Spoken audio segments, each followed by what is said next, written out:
Hey guys, it's Clueless Gamers. I'm Dylan. I'm Pete. And we have a special guest with us today, introducing our friend Nick T. Hi. Honored guest. I prefer honored guest. Honored guest works. This is our review of Star Wars The Force Awakens, the 7th movie in the franchise. And so let's just get right to it. I personally enjoyed the movie. I thought it was really good. I thought the acting was very good. You know, you have two new faces really as the star of the movie. And of course you have Han Solo and Chewbacca.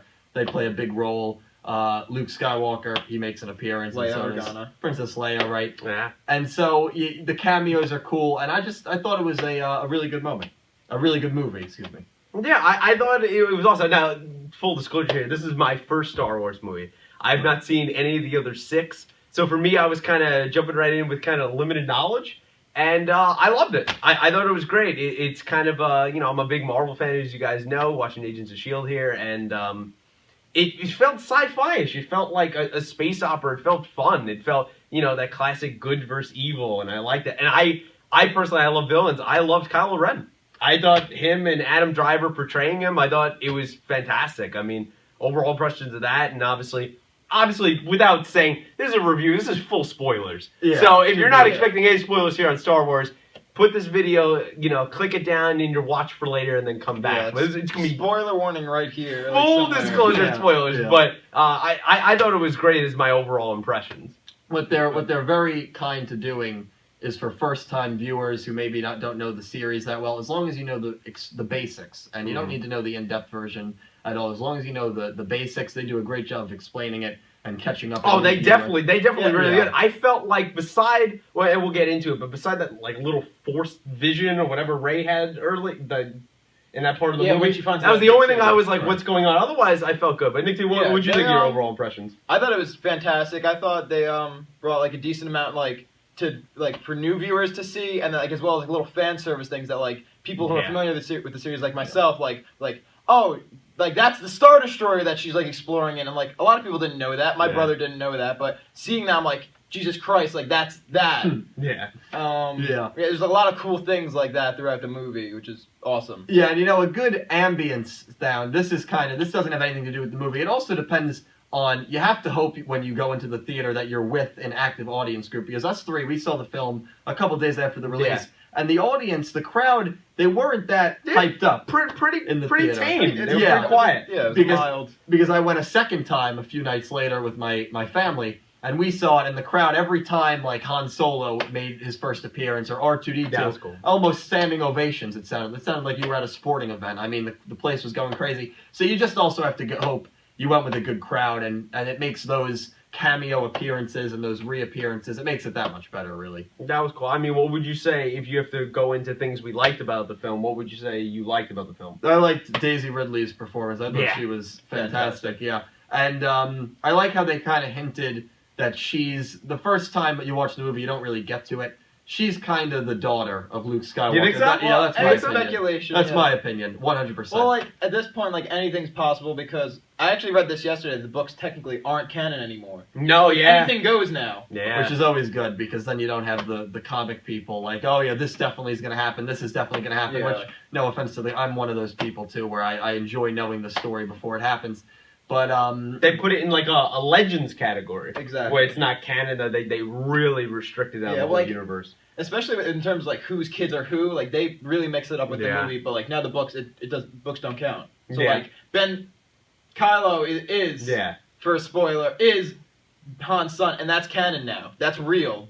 That was cool. That was really cool. Yeah, what did you like? What were some highlights for you? I mean, I thought Daisy Ridley was fantastic. I mean, obviously, being in her first major motion picture, I think she did a pretty damn good job. Yes. I thought John Boyega was excellent as Finn. Yeah, he did some great comedic relief with his part, but also some really good serious. Right, I mean, just great moments with him. In that one scene where he's just when he's talking to Rey, and he's just you have a family, a boyfriend, two boyfriend? Things like that where made it interesting. Or just, I like how they took a different perspective.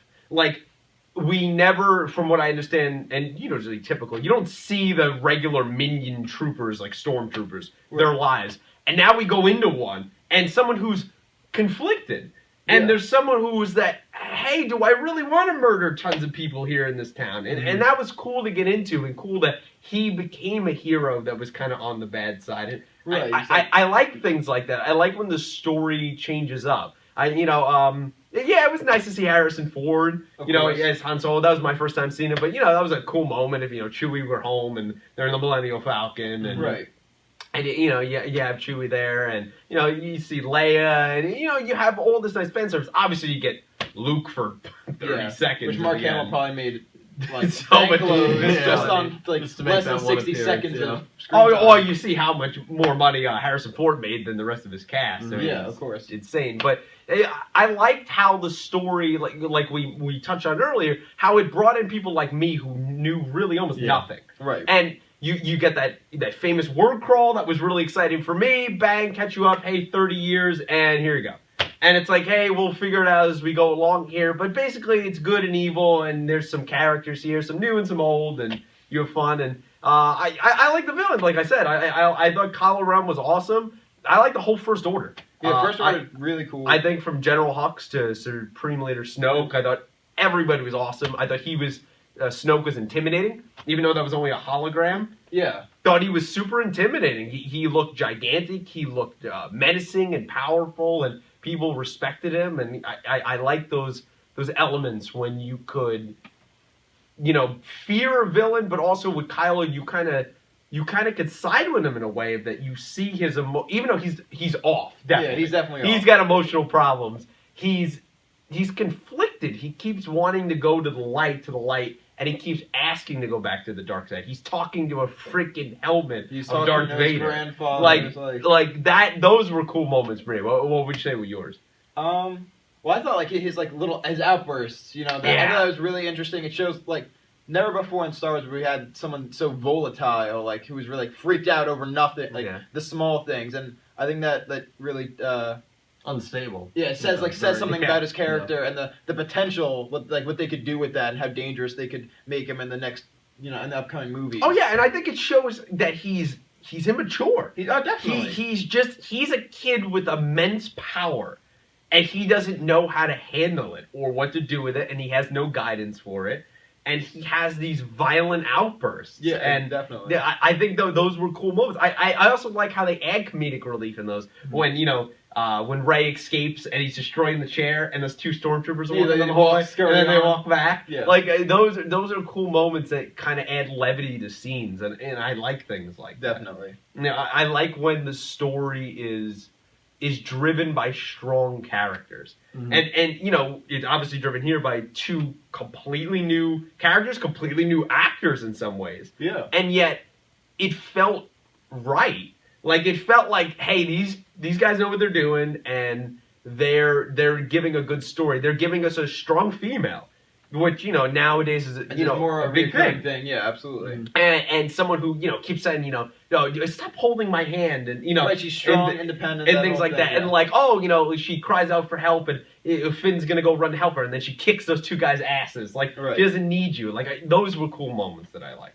Yeah, there were just a lot of great moments, and I know another thing that this movie really did for me is it made me want to go back and watch the first 6 again. Yeah. I don't know about you guys, but Well, for the first time, I would like right, to. you've never even seen them, but I've seen them, and I kind of remember the things. And now there's a lot of lore about Supreme Leader Snoke. Yeah. That he's in fact Darth Plagueis from, or Right. Darth Sidious. It's No, Darth no, Plagueis. Darth Plagueis. It is Yeah, Plagueis. Plagueis, yeah. From he was the guy before Darth Maul, which we never really got No. into. So my brother. Before Darth Sidious. Yeah. Supposedly. I thought he was Darth Sidious's apprentice. Darth Other way Plagueis. around. Other way around. Oh, so Yeah. people think Darth Sidious is... Oh, no, I see what you're saying. Okay, I see what Yeah. you're saying. So a lot of people think maybe, because we never saw Darth Plagueis, maybe they'll bring him in to that movie they're making next year. I can't remember. Rogue One. Yeah, Rogue because One. that's before the first movie, so maybe we'll see It's him. quite possible. And then maybe... that'd be great if that's Snoke, because it all connects then, and I think that would be really interesting if they do that.